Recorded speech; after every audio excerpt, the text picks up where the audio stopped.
Hey, welcome back to Motorhead Garage. Well, we're working on a big rig right now.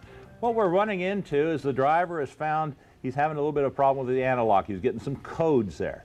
And we've traced this problem right down here to this front hub. Now you get a little bit of wheel bearing play, and when the hub moves, you change the spacing between the ABS sensor and the effect switch. So what happens is it sets a code.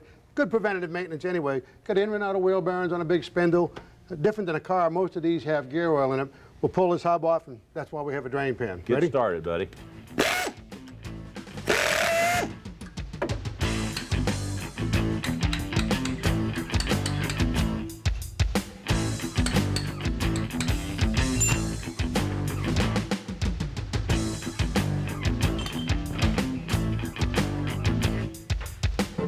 Ready? Yep.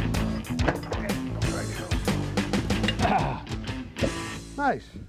All right, well, now we got the hub off.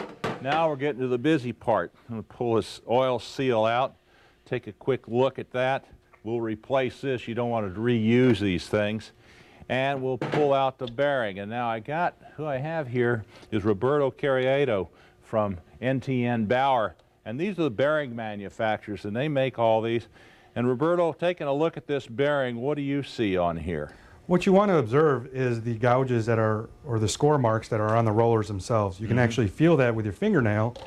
What that's going to tell us is that hard particles got trapped inside and now are gouging the rollers, which is going to lead to premature failure. Yeah, you can see some gouges, some lines in there as well.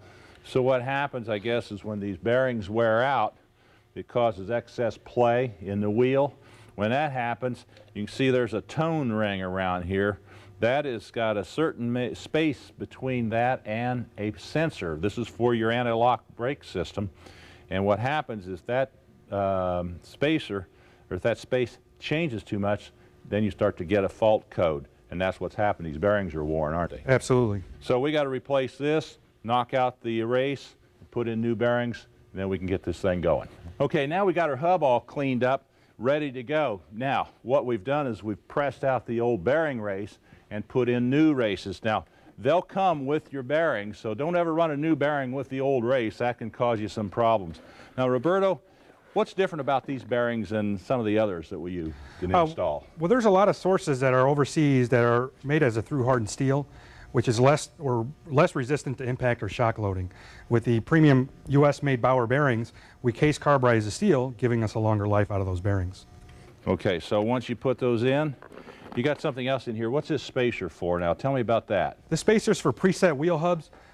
This goes in between the two races, and basically when the manufacturer sets these, they basically torque it down and it's set automatically. Now what we're doing is actually removing this and installing the bearings traditionally with setting it with a dial indicator. Okay, so that's something you want to be aware of when you're doing this installation.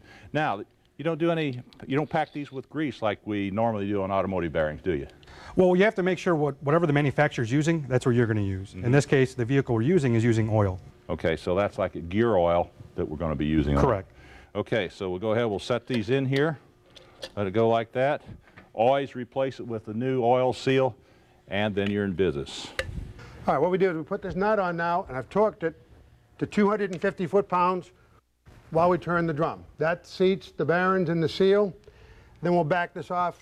And now what's the final torque? You're going to do a 50 foot-pound torque, and then you're going to back it off half a turn. Half a turn, okay? So we got our torque wrench set to 50 foot-pounds.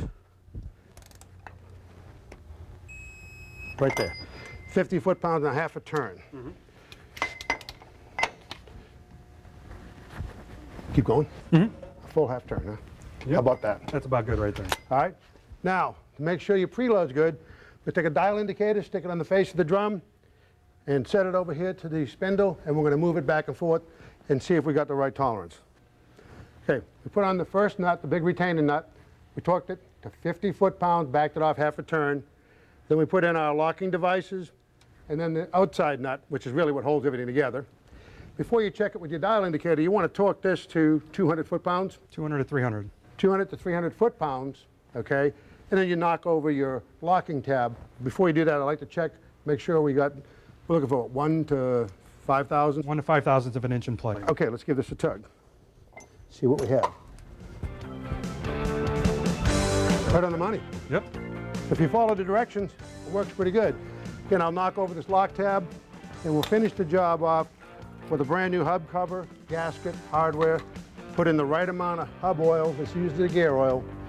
This will be all set. We'll clear that ABS code, take this truck down the road and check it out. While I'm doing this, we're going to take a quick break. Stick around. We've got a lot more here on Motorhead Garage.